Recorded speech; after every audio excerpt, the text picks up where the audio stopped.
So the quality mark is something that belongs to the sector. It's been designed, influenced, and very much sort of reviewed and put into practice by the sector.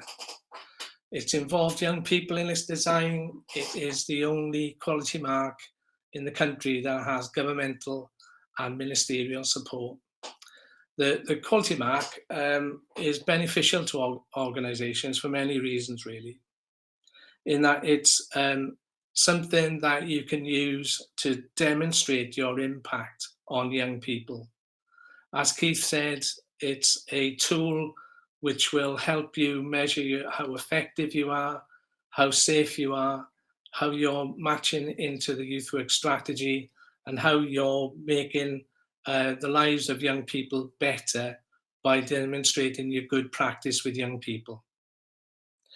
What makes it a good tool is that it's the strength of partnership that is involved in the quality mark.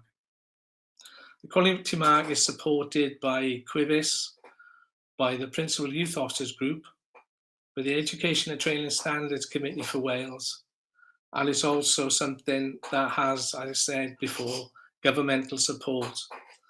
EWC are the current contract holders for the quality mark. The Education Workforce Council is, again, an independent organisation, and we are contracted by Welsh Government to deliver the quality mark. The great thing about the quality mark in terms of you as an organisation, if you're from the voluntary sector per se, is that it can also help you with funding applications, in that it not only demonstrates the impact of your work, make sure that you are meeting the national occupational standards, make sure that you are delivering good youth work under the principles and purposes of youth work. But by doing so, it can help you with funding applications because you've got a badge of excellence that is supported by a government body. The National Lottery will give you extra weighting if you are holders of the quality mark. And also the Welsh Government values the quality mark so much that it's covered in some of their funding streams as well.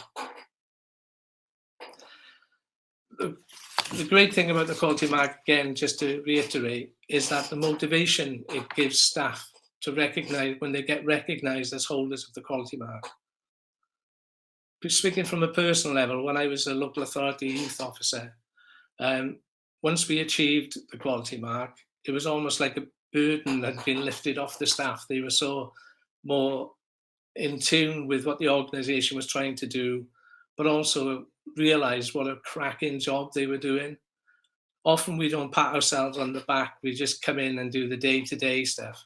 But the quality mark makes you sit back, reflect, look at what you're doing with young people, and gives you a sense of purpose. It actually provides you with a sense of identity that you are doing a good job.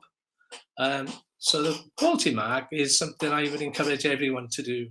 It's such a valuable tool in your toolbox. It can also help you look at your organisation and engender change in your organisation. It can make you realise, because you'll be reflecting over your policies, your procedures, what you're doing with young people, how you evaluate, how you monitor what you do. It will actually say to yourselves, well, we're good in that area, but not so good in that area. And it can help you transform your organisation. It can help you with developing a plan for change. It can help you with a way forward for your organisation. It can provide you with a sense of where are we at with our organisation and how can we improve. So it's not only a tool that you can use to give yourself an award or to be recognised as a centre of excellence, but it can also say to yourselves, well, we need to keep improving, and this is the way in which we can use this tool to measure how effective we are on an ongoing basis. The quality mark process is a simple one, but it's a challenging one. I'll put up the link to our website towards the end. Somebody's asked a question there about, is there a website about the quality mark? The process is a simple one, but it's a challenging one. Initially, you apply to take on the quality mark, the process itself. And we would then speak to you, I would come and speak to you and see where you're at that time and advise you the best way forward. We might include some training for your organisation on how to learn about self-assessment, but also some basic introduction training so that the whole staff team, volunteers, paid workers, trustees, governors, are all aware of what the quality mark is all about. So we offer that as training, plus there is an online model that we can use, which will help people who are working out of hours or haven't got time to commit to a training session.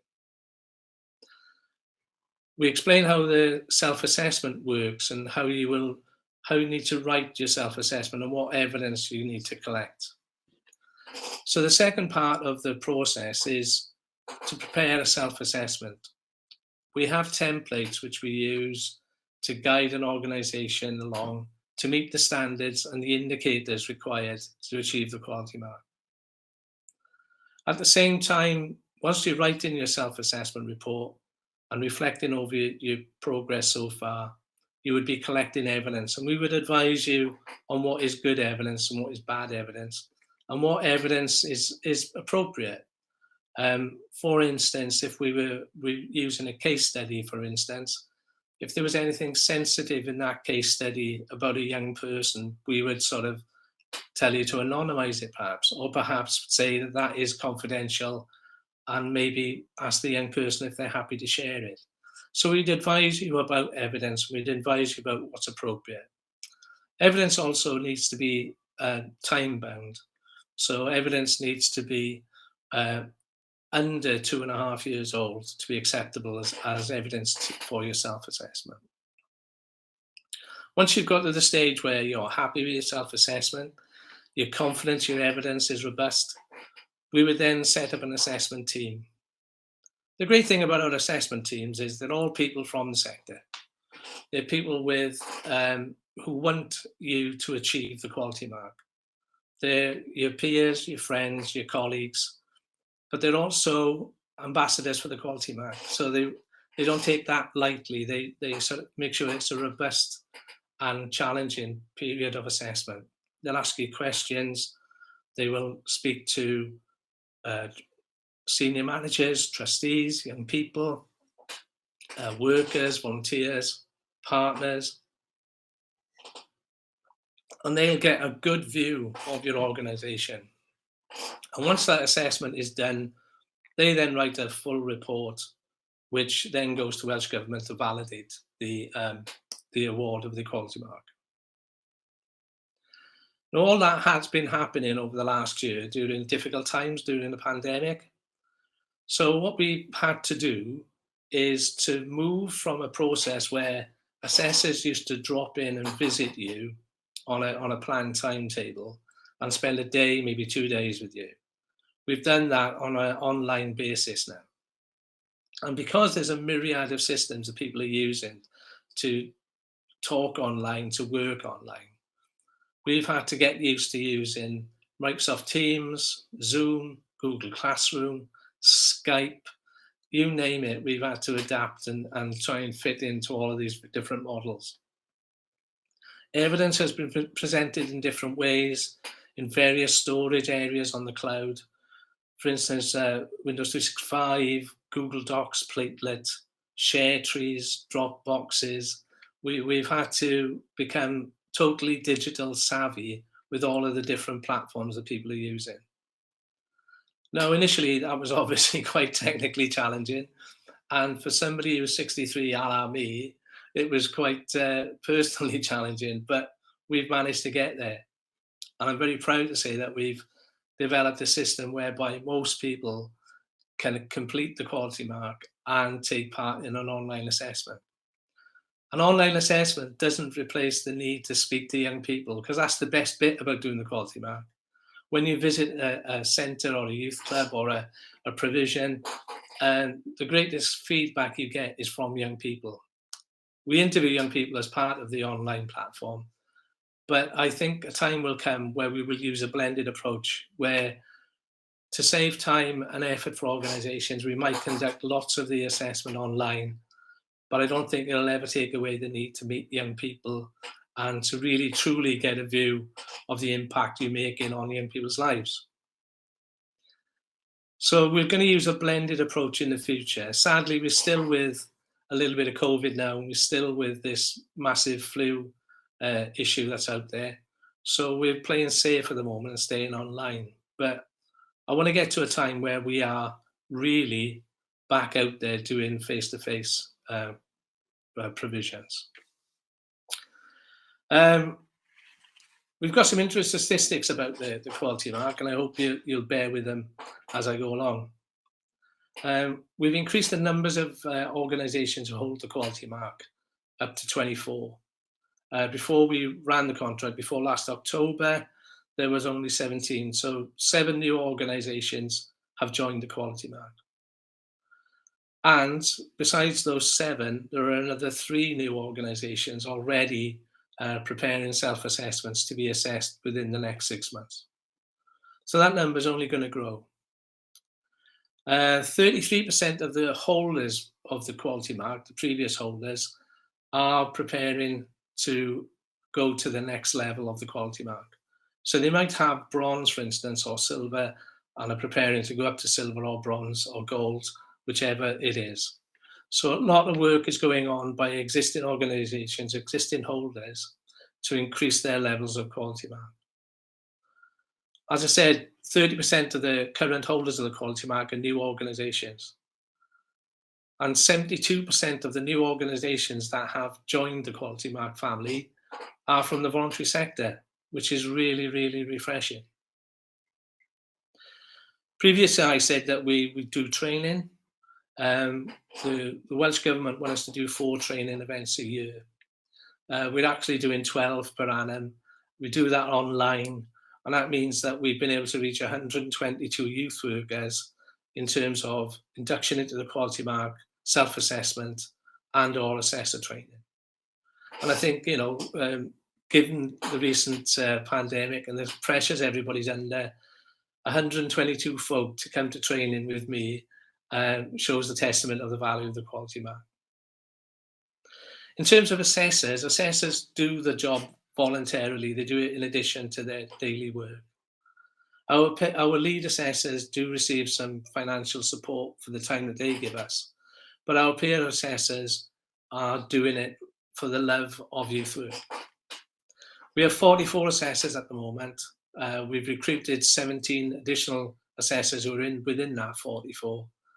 And of those 44, 44% from the voluntary sector, 16 are from other groups of professionally qualified people who are working in the sector. So that might be people with a youth justice degree, a teaching degree, or some other qualification, but they're actually involved in the youth work sector. And 40% are from the statutory sector. So we've almost got an even spread of assessors who are involved in the quality mark. I can't do this job without having the sort of goodwill of the assessors.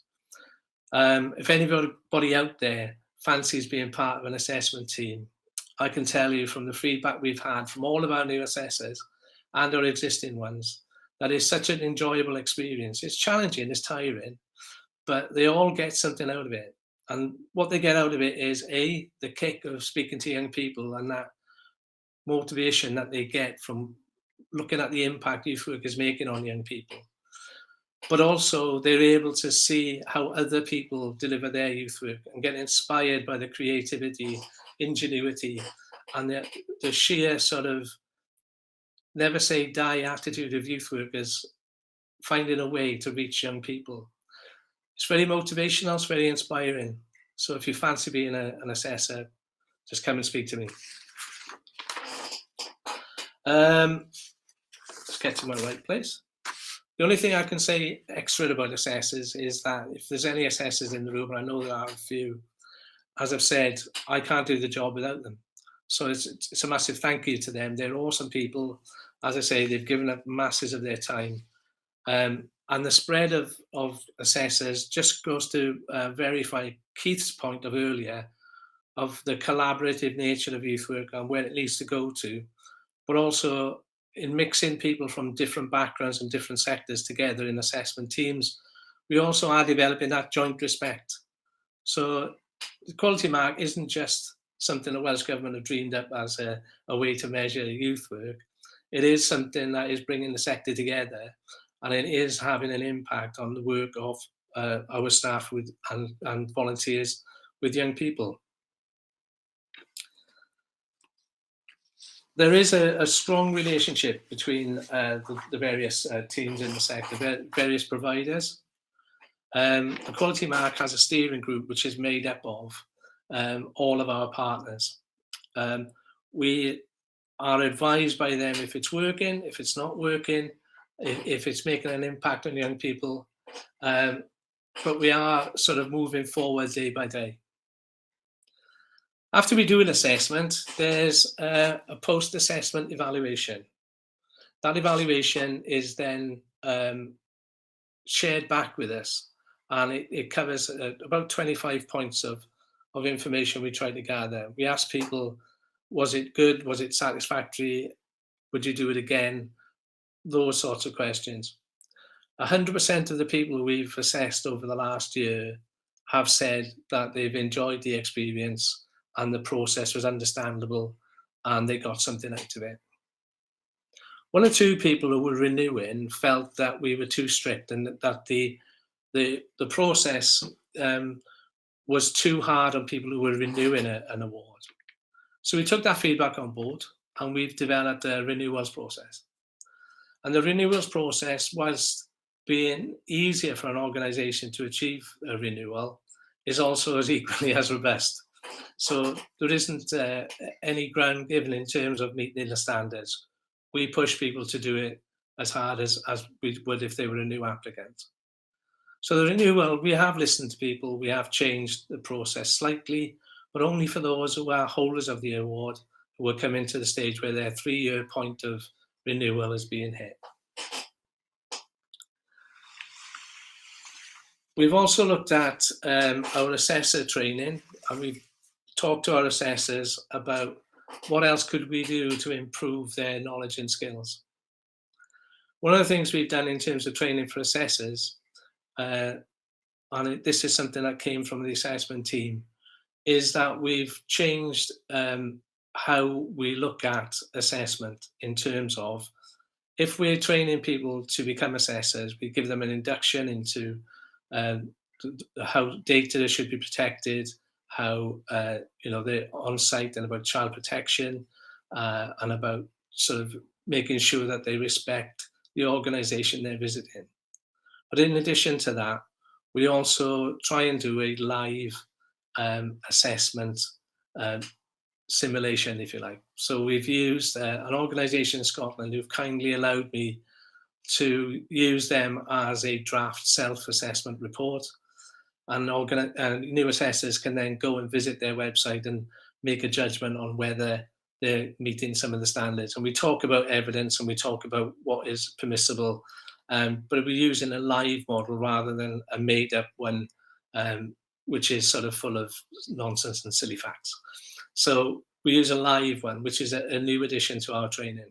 In addition to that, we are looking at developing an observational techniques training, which will help people observe groups and come to a judgment on the intentional practices of youth workers and good practice out in the sector.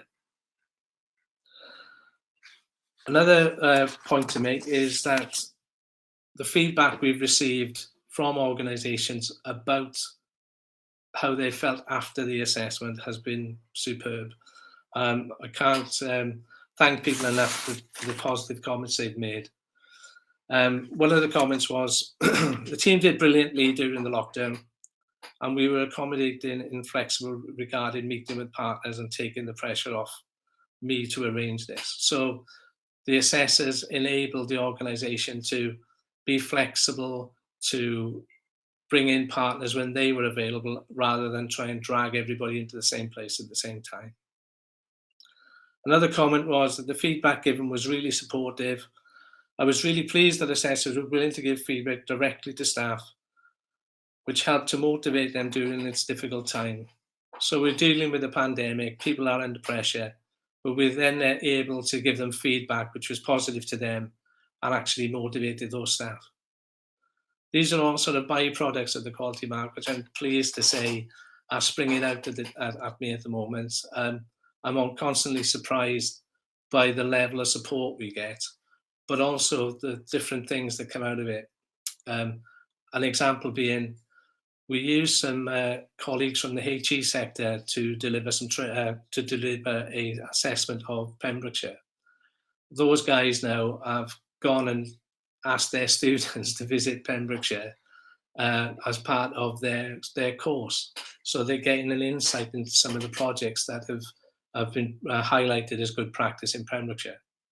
So not only is the assessment a positive for the organisation, it's a positive for the assessors, but then it's having these byproducts, as I said, springing out, where we get additional good practice coming from it, and new arrangements and partnerships developing as part of that process. At this stage, before I go on any further, does anybody have any questions they want to ask?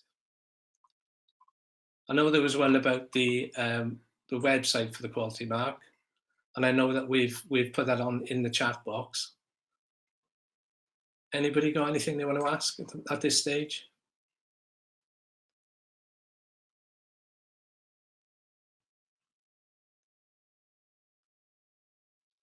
Has any organisation failed the quality mark assessment? There was one who they didn't fail as such. We stopped the quality mark assessment, and it would be unfair of me to say who they are, but we did stop it, and that was because of a child protection issue. It was something that assessors discovered while they were talking to young people, so therefore we had to then stop and consult the organisation about that issue. Once that issue had been resolved, we then went back and continued with the process, and they then later on achieved the quality mark.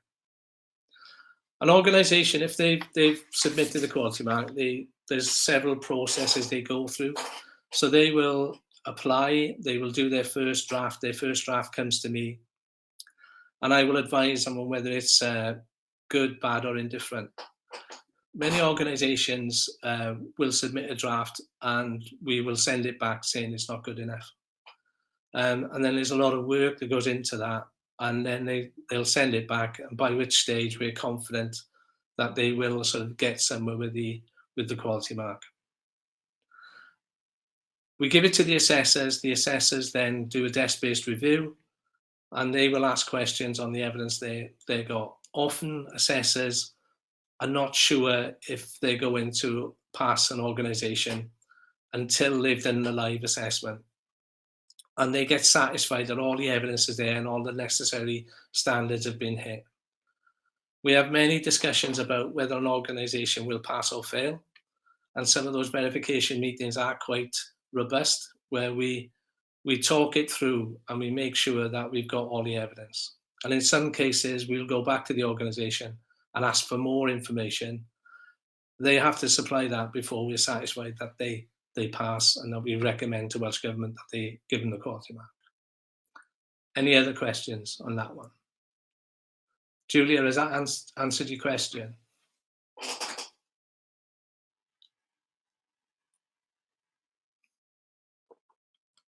Yeah, not only safeguarding, but we'll also pick up on arrangements with partners. One of the other things we picked up was that one partner didn't have sufficient safeguards in place to ensure that the organisation would get some impact from it with their young people. So when somebody commissioned a piece of work, the partners' processes weren't exactly clear, so we chased them up about that as well. Okay, there's two questions in the box. I'll answer those as we go along. The one from Deb. Any church youth club managed to get the quality mark? Not as yet, but I would encourage him to do so. There are many of the churches that work together on achieving the quality mark. I would encourage a church organisation to apply.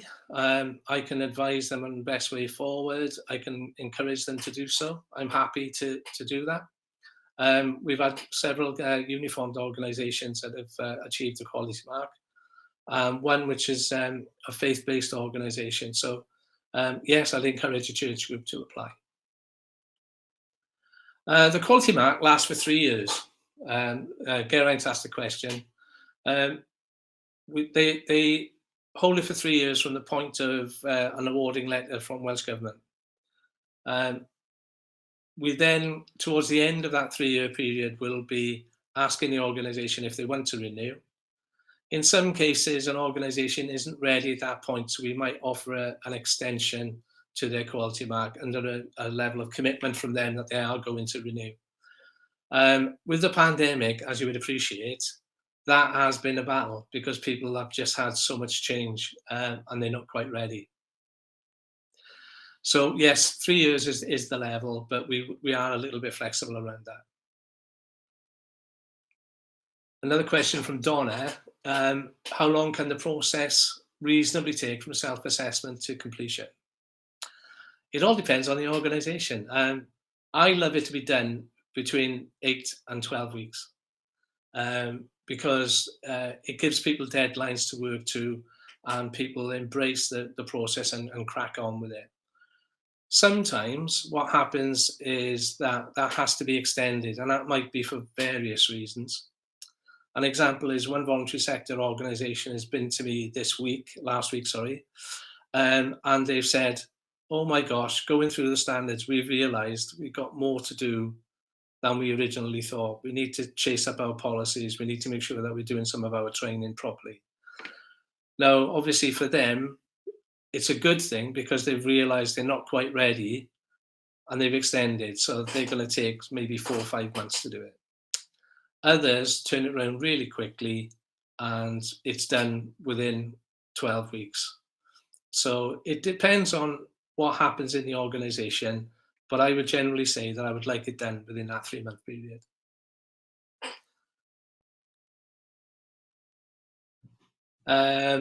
Kate Marie's realised that she's got to do it. Maybe you can contact me separately and we can have a discussion about that. Anybody else got anything? Okay, Julie's asked one about the children and young people's participation standards. Okay, the youth work quality mark is mapped against those. If somebody holds that, they will make reference to it in their quality mark self-assessment.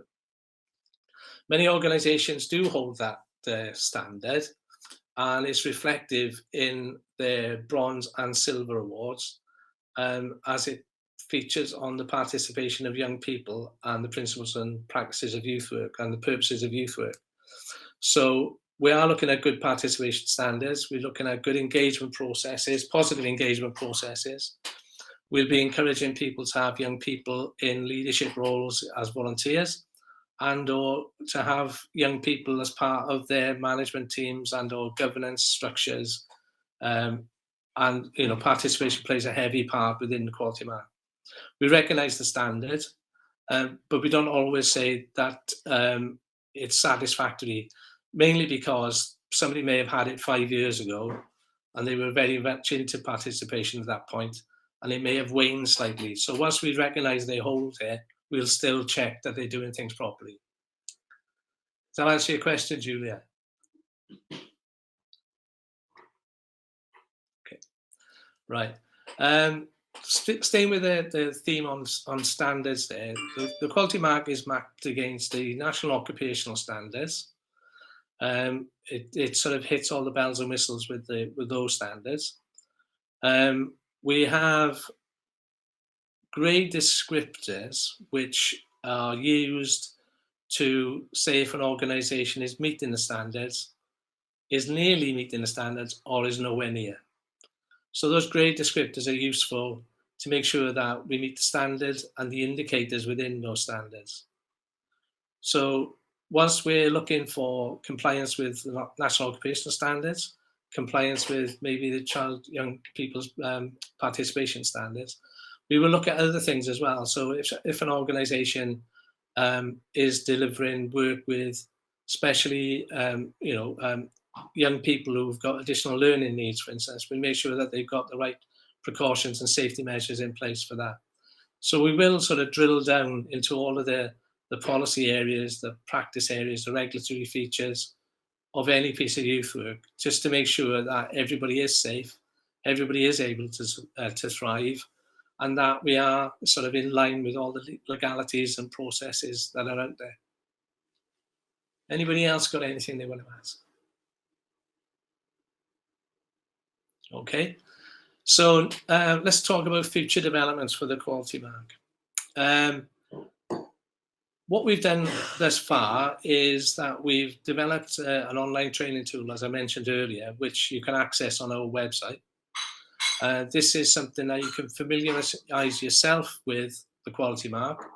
You click on it and go through a series of questions. There are a couple of tests in there, and basically you can see how, test your knowledge of the quality mark. But that is also useful for organisations who are just entering into the process, and or if you need to convince maybe politicians or trustees that the quality mark is for your organisation. So it's a good tool. It takes about 20 minutes to do. Again, developed in partnership with the voluntary sector, with MAD Swansea. We use their expertise to devise it. And it's, I think it's a great tool, and it's bilingual as well. So that's one development we've made, and that's an online tool. Instead of, like in the old days, you would have to apply in writing to me, you can now apply for the quality mark online via our website. And that asks you some very basic questions about your organisation, how you work and how you're structured. Debbie's asked where we would find that. Well, I'll give you a reference at the end where you can find the quality mark, if that's okay. So I spoke about the online application form. That is a very simple form to fill in. It just gives us an outline of what your organisation is all about, how many staff you've got, what your reach of young people is. And that helps us decide whether the quality mark is for you. The other feature on the website is that there's an assessors page. We want to attract new assessors all the time. And after the conference, we will be holding an assessment recruitment campaign. But on the website, there's an online application for assessors. And on the website, there are media files which will explain to you what it's like to be an assessor. So current assessors and our new assessors are giving some feedback to you on what being an assessor has done for them. Similarly, on our main page, there are videos from organisations who've recently achieved the quality mark and how it's affected them, and it's giving it, allowing you to see some feedback from them on what the quality mark has done for them and their organisation. So those are new features that we've included quite recently. But the next new development will be sharing of good practice.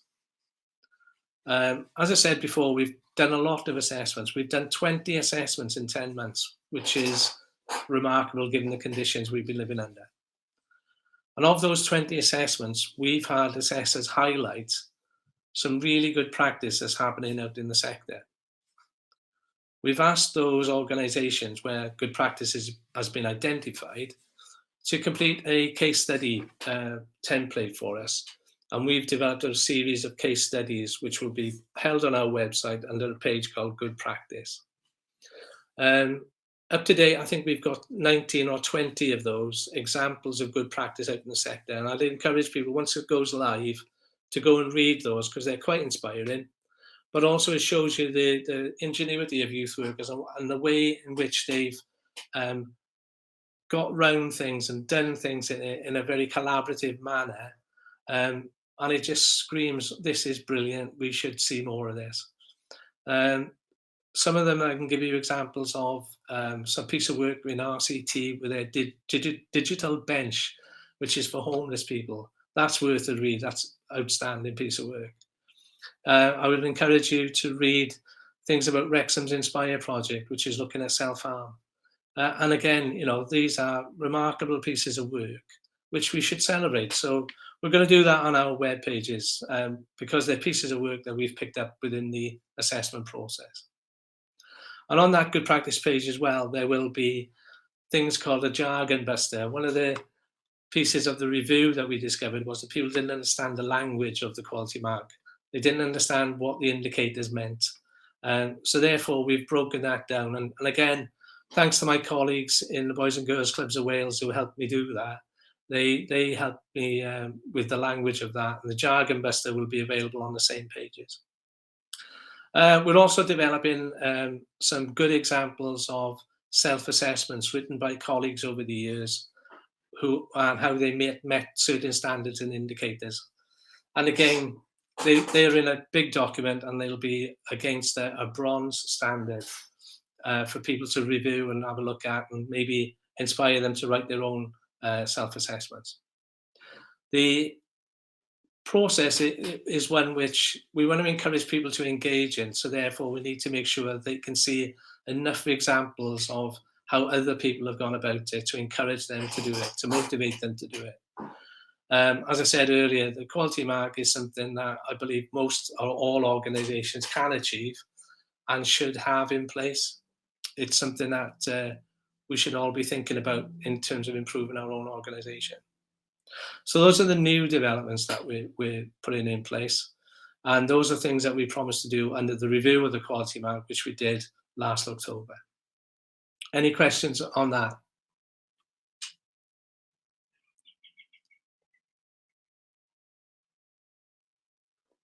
No? Okay.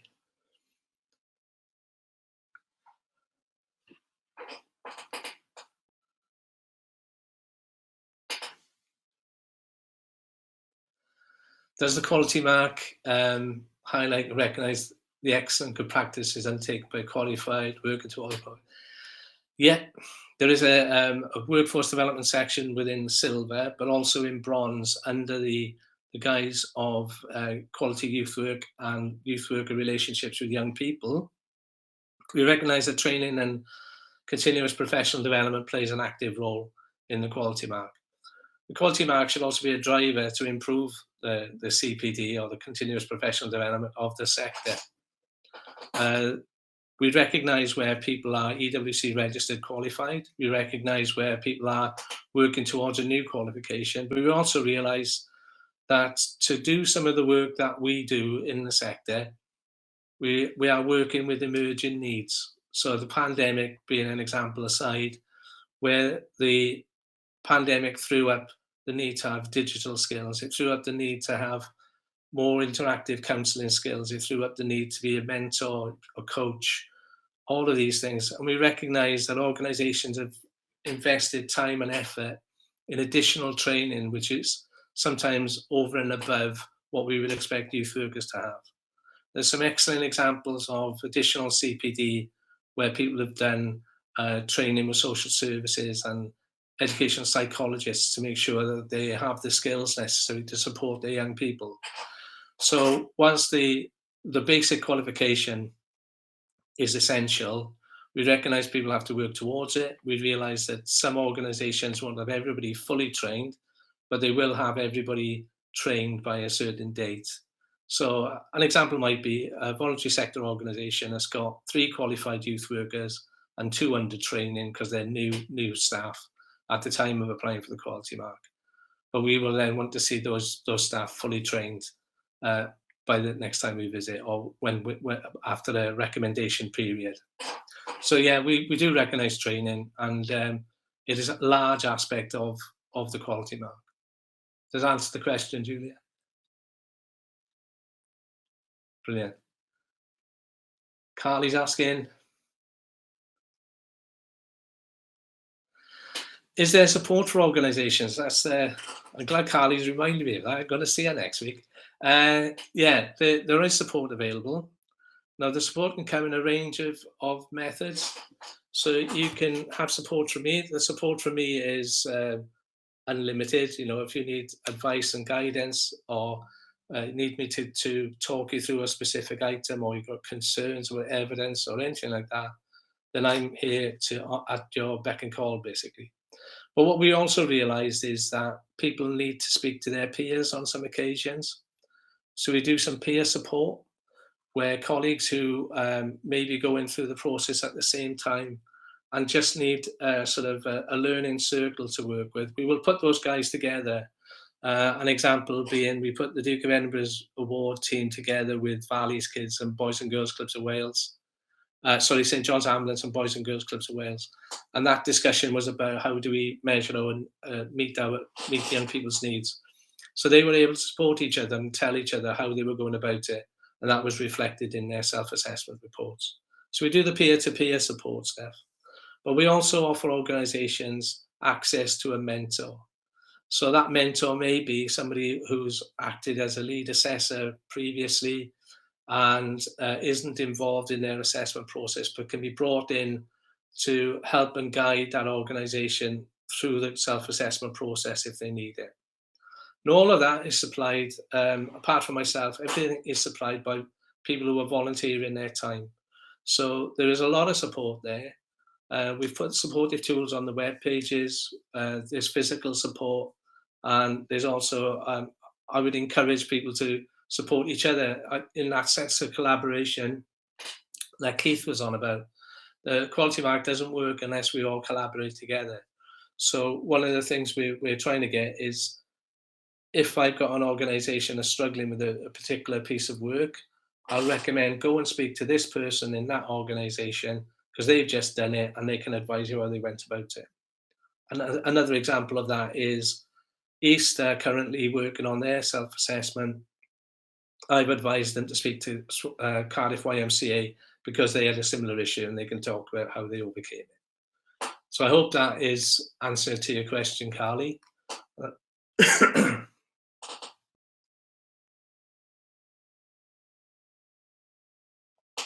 Okay, guys, anything else that you'd like to ask at this point?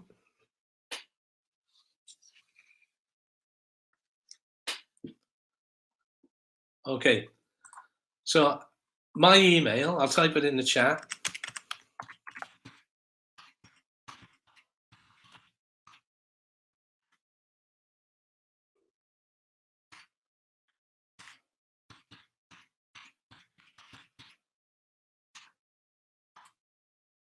So if you want to contact me directly, please go on there. If you want to go to the Education Welfare Council, the Education Workforce Council's website, I'll put the link into the chat now.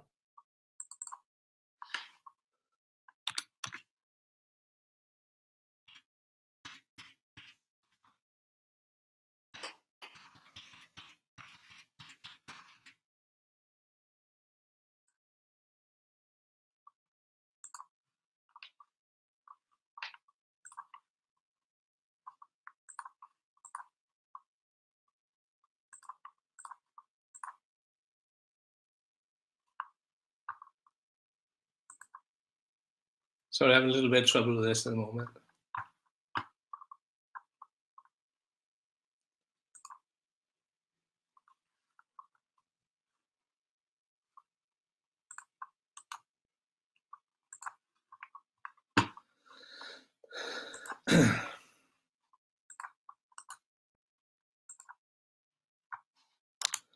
So I've just put the link to our web pages there. There are 3 web pages. If you go to EWC, click on accreditation, the quality mark will pop up.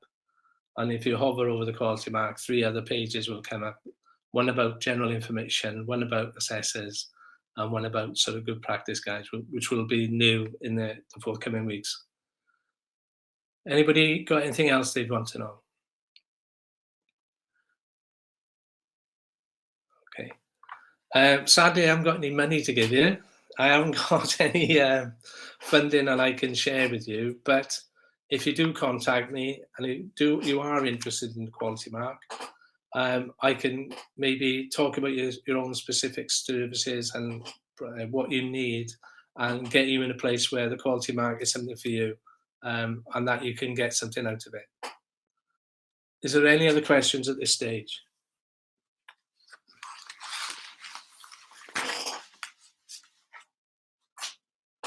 Okay.